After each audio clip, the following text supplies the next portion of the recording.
ఈ ఉదయమున నీవు ఎవ్వరినీ కలుసుకొనక ముందు ప్రభువును కలుసుకో.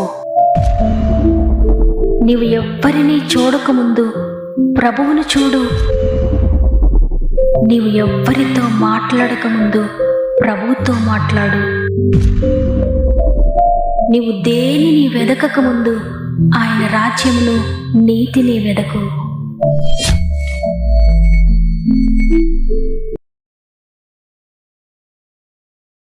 Praise the Lord. God first అనే వాగ్దాన కార్యక్రమానికి హృదయపూర్వకంగా మిమ్మల్ని అందరినీ మరొకసారి ఆహ్వానిస్తూ ప్రభువైన యేసుక్రీస్తు నామములో మీ అందరికీ నా యొక్క శుభములు తెలియజేస్తున్నాను. ఎలా ఉన్నారు దేవుని బిడ్డలారా? దేవుని కృపలో మీరంతా బాగున్నారు కదా? మీ పరిస్థితులు ఏ విధంగా ఉన్నా దేవుని వాగ్దానాన్ని పట్టుకోండి. ఆయన మాట్లాడుతున్న ప్రతి మాట నమ్మిన వారందరి జీవితంలో నెరవేరుస్తాడైనా. ఒకవేళ నీ ప్రస్తుత పరిస్థితి ఎంతో భయంకరంగా ఉన్నా, శత్రువు నీ జీవితంలో ఎంత బలంగా పనిచేస్తూ ఉన్నా, ఈ లోకము ఎంత భయంకరంగా నిన్ను బాధిస్తూ ఉన్నా, నిన్ను వెంబడిస్తున్న సమస్యలు శోధనలు ఎంత కఠినమైనవైనా, అవన్నీ నీ చుట్టూ ఆవరించి ఉన్నా, వాటన్నిటికంటే గొప్పవాడు ఈరోజు నీతో మాట్లాడుతున్నారు. మనము నమ్మదగిన వారము కానప్పటికీ కూడా నమ్మదగిన దేవుడు నిన్ను లేవనెత్తాలని ఈరోజు నీతో మాట్లాడుతున్నారు. మీ ప్రతి పరిస్థితిని బట్టి దేవుని నిందించకుండా, ఏంటయ్య నా పరిస్థితి, నిన్ను నమ్ముకున్న నాకు ఏంటి శ్రమలని ఆయన హృదయాన్ని గాయపరచకుండా, దేవుడు ఏది చేసినా నా మేలు కొరకే చేస్తారనే ఒక గొప్ప నిశ్చయతను మీరు కలిగి ఉండండి. ఆ విశ్వాసమే మీ విజయానికి కారణం. తప్పక మీరు విజయం పొందుకుంటారు. మీలో ఇంకా ఎవరికైనా ప్రేయర్ రిక్వెస్ట్ ఉంటే కామెంట్స్ ద్వారా తప్పక నాకు తెలియచేయండి.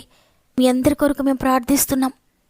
ఈ మాటలు వింటున్న మీరు కూడా మీకు అనుకూలమైతే కామెంట్స్ చదవండి. ఈ వాక్యం చివరిలో మనందరం కలిసి ఏక మనస్సుతో భారం కలిగి మన ఆత్మీయ కుటుంబంలో ప్రతి ఒక్కరి కొరకు ప్రార్థన చేద్దాం. ప్రార్థనే జీవితాలు మార్చేది. ప్రార్థన మాత్రమే మీ పరిస్థితుల నుండి మిమ్మల్ని విడిపించేది. అందువల్ల చివరి ప్రార్థనలో తప్పక ఏకీభవించండి. పరిశుద్ధాత్మ చేతులకు మనల్ని మనం అప్పగించుకొని ఆయన సహాయాన్ని పొందుకుందాం. సమస్త మహిమ ఘనత ప్రభావములు దేవునికి చెల్లునుగాక. ఈరోజు ప్రభు మనకు అనుగ్రహిస్తున్న శ్రేష్టమైన వాగ్దానం ఇర్మియా 39వ అధ్యాయము 18వ వచనము. నీవు నన్ను నమ్ముకుంటివి గనుక నిశ్చయముగా నేను నిన్ను తప్పించెదను. ఆమేన్.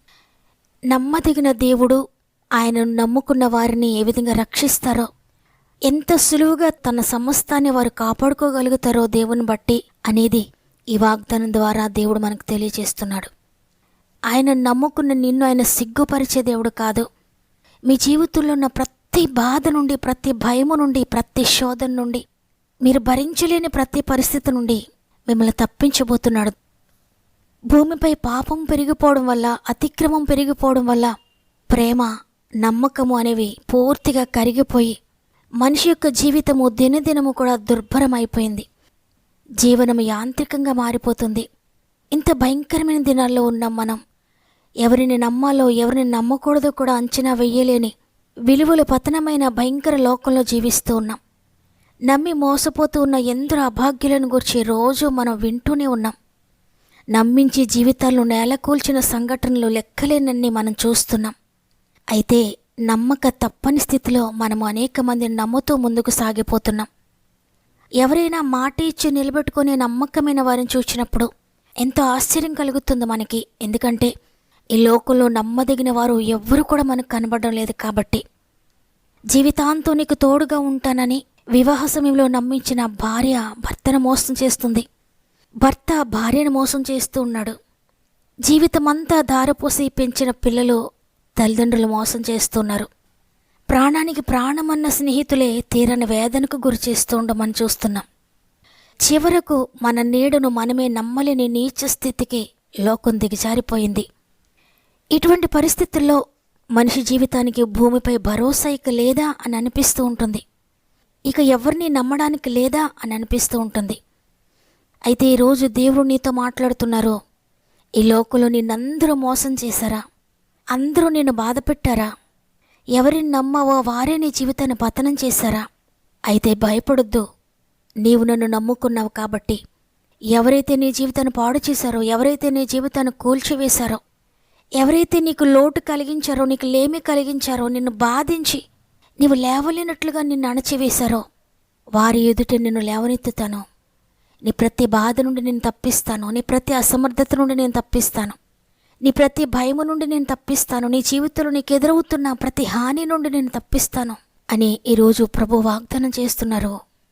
ఎందుకంటే ఆయన ఆపత్కాలంలో నమ్ముకొనదగిన సహాయకుడు. ఆపద కలిగినప్పుడు, అక్కర కలిగినప్పుడు ఆయనను ఆశ్రయిస్తే, ఆయనను నమ్ముకుంటే ఏ పరిస్థితులకు లొంగక మనలను భూమిపై సంభవించే ప్రతి పరిస్థితి నుండి తప్పించడానికి, ఈ భూమి నుండి నిత్య రాజ్యం వరకు, మోక్షం వరకు నమ్మకంగా మనల్ని నడిపించగలిగిన ప్రభువు ఈరోజు వాగ్దానం చేస్తున్నారు. కాబట్టి ఇక భయపడొద్దు. నిన్నెవరో బాధ పెట్టారని, నిన్నెవరో మోసం చేశారని, నిన్ను ఒంటరిగా విడిచిపెట్టారని, నేను నమ్మిన వారి ద్వారా నేను సమస్తాన్ని కోల్పోయినని బాధపడొద్దు. దేవుని నమ్ముకున్న నిన్ను నిశ్చయముగా తప్పిస్తాడు. వాటన్నిటిని మరిచిపోయేటట్లుగా రెట్టింపుగా నిన్ను ఆశీర్వదించబోతున్నాడు ఆయన. అయితే నువ్వు పూర్ణాత్మతో, పూర్ణ శక్తితో, పూర్ణ బలముతో ఆయనందు విశ్వాసం ఉంచి ఆయనను నమ్ముకుంటే అబ్రహామును ఆశీర్వదించినట్లుగా దేవుడు నిన్ను ఆశీర్వదిస్తాడు. అబ్రహాము యెహోవాను నమ్మెను, అది అతనికి నీతిగా ఎంచబడినని వ్రాయబడింది వాక్యంలో. అబ్రహాము ఏ స్థితిలో నమ్మాడంటే, నమ్మడానికి సాధ్యం కాని పరిస్థితుల్లో, అసాధ్యమైన పరిస్థితుల్లో అబ్రహాము దేవుని నమ్మాడు. దేవుడు ఆ నమ్మకాన్ని వమ్ము చేయకుండా అబ్రహాం జీవితంలో అసాధ్యం అనుకున్న దాన్ని సాధ్యపరిచాడు. అదేవిధంగా యోబు భయంకరమైన స్థితిలో దేవుని నమ్ముకొని దేవుని కొరకు ఎదురు చూచాడు. యోబు ఎంతగానో నమ్మిన స్నేహితులు దూషించారు, విడిచిపెట్టారు. ఎంతగానో ప్రేమించిన భార్య విడిచిపెట్టింది. నావారనుకున్న బంధువులందరూ విడిచిపెట్టేశారు. తనకున్న సమస్తాన్ని పోగొట్టుకున్నాడు. అయితే తన దగ్గర ఏమీ లేనప్పుడు, తనతో ఎవ్వరూ లేనప్పుడు, అన్నీ కోల్పోయిన ఒంటరివాడుగా ఉన్నప్పుడు తను నమ్మిన దేవుడు మాత్రం యోబుని విడిచిపెట్టలేదు. హృదయపూర్వకంగా దేవుని యందు విశ్వాసం ఉంచాడు యోబు. యోబును తిరిగి రెట్టింపుగా ఆశీర్వదించాడు. ఎవరైతే యోబును దూషించారో, ఎవరైతే విడిచిపెట్టి వెళ్ళిపోయారో, ఎవరైతే అవమానపరిచారో వారి ఎదుటనే యోబు తిరిగి ఆశీర్వదించబడ్డాడు. యోబును చూచినప్పుడు నిజమే, ఆయన నమ్ముకున్న వారిని విడిచిపెట్టే దేవుడు కాదాయన. అనాది కాలము నుండి ఆపదల్లో ఆయన నమ్ముకున్న ఏ ఒక్కరిని కూడా ఆయన విడిచిపెట్టినట్లుగా సత్యవేదమైన బైబిల్ గ్రంథంలో కనబడడం లేదు.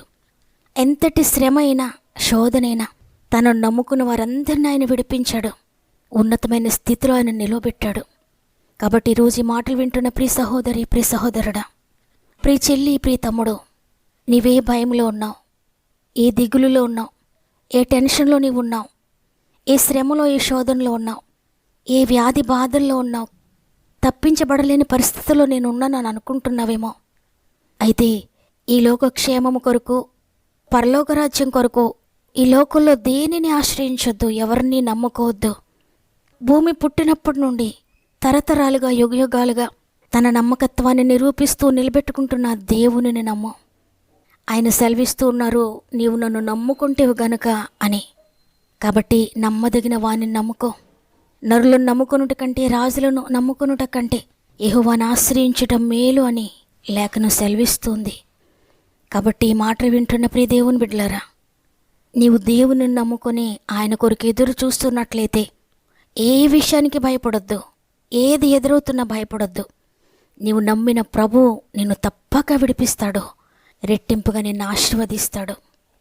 ఈ వాగ్దానాన్ని మీరు నమ్ముతున్నట్లయితే ఒక్క నిమిషం నాతో మోకరిస్తారా? మీరెక్కడున్నా, మీరే కన్నీటితో ఉన్నా ఒక్క నిమిషం 2 చేతులు దేవుని వైపు ఎత్తండి. మీ నిస్సహాయతను దేవునికి తెలియచేసి, నేను కాదయ్యా, నేను నమ్మిన ప్రభువు నీవు మాత్రమే నన్ను రక్షించాలని హృదయపూర్వకంగా దేవుని ఆశ్రయిందాం. ప్రేమగల తండ్రి, నీకు వందనాలు. ఈరోజు మేము క్షేమంగా లేవడానికి, నిన్ను స్తుతించడానికి, నీ మాటలు వినడానికి సహాయం చేశారు. కేవలము నీ కృపను బట్టి మాత్రమే. ఈరోజు మాతో మాట్లాడారు. నీవు నన్ను నమ్ముకున్నావు కదా, భయపడొద్దిక, నేను నిన్ను తప్పిస్తానని. తండ్రి, మీరిచ్చిన మాట ఏదైనప్పటికీ కూడా నమ్మిన వారి జీవితంలో నెరవేర్చబడబోతుంది. నమ్ముట నీ వల్లైతే నమ్మువానికి సమస్తము సాధ్యమైన సెలవిచ్చారు. ఈరోజు ఎంతమంది నమ్ముతున్నారో వారందరి జీవితాల్లో ఈ వాగ్దానం నెరవేర్చబడునుగాక. మరి ముఖ్యంగా ప్రార్థన అవసరతలు కోరిన ప్రతి ఒక్కరిని గాయపడి చేతులు పెడుతున్నాను. ఒక్కొక్కరిని పేరు పేరు చొప్పున జ్ఞాపకం చేసుకోండి తండ్రి. ఎంతమంది మోకరించి ప్రార్థిస్తున్న వారందరినీ మీరు ఇప్పుడే తాకండి నాయన. ఏ కుటుంబంలో రక్షణ, మారు మనసు లేదో, ఏ ఇంటిని శోధకుడు శోధిస్తూ ఉన్నాడో ప్రతి కుటుంబమును మీరు దర్శించి ప్రతి పాపము నుండి ప్రతి వ్యసనం నుండి విడిపించండి అయ్యా. ఏ కుటుంబాల్లో అనారోగ్యాలతో బాధపడుతున్నారో అద్భుతకరమైన విడుదల దయచేయండి. ఏ కుటుంబాల్లో వివాహాలు జరగక దిగులుతో ఉన్నారో అద్భుతకరంగా వివాహాలు జరిగించండి. ఏ కుటుంబంలో గర్భఫలం లేక దిగులుతో బాధపడుతూ ఉన్నారో అద్భుతకరంగా గర్భఫలం దయచేయండి. ఏ ఏ కుటుంబాలు ఉద్యోగాలు లేవని దిగులు పడుతున్నారో ఆశ్చర్యకరంగా చక్కటి ఉద్యోగాలు దయచేయండి. ఏ ఏ కుటుంబాల్లో కుటుంబ కలతలతో ఉన్నారో, కుటుంబాలు విడిపోయిన పరిస్థితుల్లో ఉన్నారో, భార్యాభర్తలు విడిపోయారో ప్రతి కుటుంబాన్ని తిరిగి కట్టండి అయ్యా. పొలం సమస్యలో ఎంతమంది ఉన్నారో, ఇంటి సమస్యలో ఎంతమంది ఉన్నారో, స్థల వివాదాల్లో ఎంతమంది ఉన్నారో, వేటిని బట్టి కోర్టు కేసెస్ అనుభవిస్తున్నారో అద్భుతం చేయండి తండ్రి. న్యాయం జరిగించండి నాయనా. అనేక సంవత్సరాలుగా ఇక జరగదనుకుంటున్న ఒకవేళ స్వంత వారే మోసం చేసినా నిన్ను నమ్ముకున్న వారిని మీరు తప్పక విడిపిస్తానని వాగ్దానం చేశారు. త్వరలోనే విడిపిస్తున్నారు నమ్ముతున్నాను. ఆర్థిక బంధకాల్లో ఎంతమంది ఉన్నారో, అప్పు బాధల్లో ఎంతమంది ఉన్నారో ప్రతి ఒక్కరిని విడిపించండి అయ్యా. స్వంత గృహాలు లేని వారికి స్వంత గృహాలు దయచేయండి. గృహాలు కట్టుకుంటున్న వారికి సమస్తము సమకూర్చి జరిగించండి. వ్యాపారంలో అభివృద్ధి చేయండి. చేతి పనులను దీవించండి. డ్రైవింగ్ చేసిన బిడ్డలకు తోడుగా ఉండండి. ప్రత్యేకంగా ఈరోజు ఎగ్జామ్స్ రాసిన బిడ్డలంతా నీ చేతులు పెడుతున్నానయ్యా. నీ జ్ఞానం ఇచ్చి, నీ జ్ఞాపక శక్తినిచ్చి, నీ దూతలను తోడుగా ఉంచి చేయి పట్టి రాయించండి అయ్యా. ఎగ్జామ్స్ కొరకు ప్రిపేర్ అవుతున్న బిడ్డలందరినీ కూడా నీ చేతులు పెడుతున్నాను తండ్రి. మీరు నీ జ్ఞానం ఇచ్చి, మీరు గైడ్ చేసి ముందుకు నడిపించండి. ఎవరైనా ఇంటర్వ్యూస్కి వెళ్తూ ఉంటే నీ జ్ఞానాత్మతో నింపి నడిపించండి. గర్భంతోని బిడ్డలందరూ నీ చేతులు పెడుతున్నాను తండ్రి. 9 నెలలు మీరు తోడుగా ఉండి చక్కటి సేఫ్ డెలివరీ స్థాయి చేయండి. ఈరోజు పుట్టినరోజులు, పెండ్లి రోజులు జరుపుకున్న వారందరినీ జ్ఞాపకం చేసుకోండి తండ్రి. నూతన సంవత్సరంలో నూతనమైన ఆత్మీయ ఆశీర్వాదాలతో నింపండి. ఇది మనం ప్రారంభిస్తూ ఉండగా ఈరోజంతా మా ఆత్మీయ కుటుంబానికి తోడుగా ఉండి వారు వెళ్ళే ప్రతి స్థలంలో నీ దూతలను తోడుగా ఉంచి నీ సహాయం దయచేసి ముందుకు నడిపిస్తారని యేసయ్య పరిశుద్ధమైన నామములో అడిగి వేడుకొంచున్నాను తండ్రి. ఆమెన్. ప్రియ చెల్లి, ప్రియ తమ్ముడు, నీవు నమ్మిన వారే నిన్ను మోసం చేశారేమో బాధపడద్దు. నీవు నమ్మిన ప్రభువు నీకు తోడుగా ఉన్నాడు. ఆయన నిన్ను విడిపిస్తాడు.